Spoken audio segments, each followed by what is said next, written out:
பால் வந்துருச்சு ஃப்ரெண்ட்ஸ். பால் வாங்கிட்டு வந்து காய வச்சிட்டேன். கரெக்டாக வந்து 5:55 வந்து விளக்கு போட்டாச்சு. திருப்தியாக இன்றைக்கி சாமி கும்பிட்டேன். இன்னையிலேருந்து டெய்லி வந்து ஈவினிங் வந்து விளக்கு போட்டு சாமி கும்பிடலாம். ஓகே ஃப்ரெண்ட்ஸ், பாய்.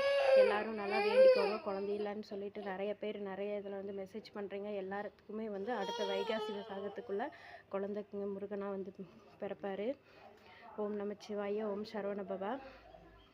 ஓகே ஃப்ரெண்ட்ஸ், நைட் டின்னருக்கு ரெடி பண்ணுறேன்னு சொல்லிட்டு ஹலோ மக்களே, பார்த்திங்கன்னா இட்லி ஊற்றி வச்சிட்டேன்.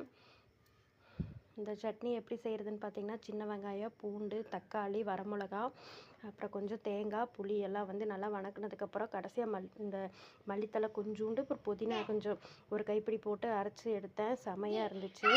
இந்த ரெசிபி அம்மா சொன்ன ரெசிபி தான். நான் இப்போ பிகினர் குக்கிங் தான் கற்றுக்கிட்டு இருக்கேன் ஆஃப்டர் மேரேஜ்க்கு அப்புறம். ஓகே ஃப்ரெண்ட்ஸ், இதுதான் நம்ம வீட்டில் வந்து லஞ்சு.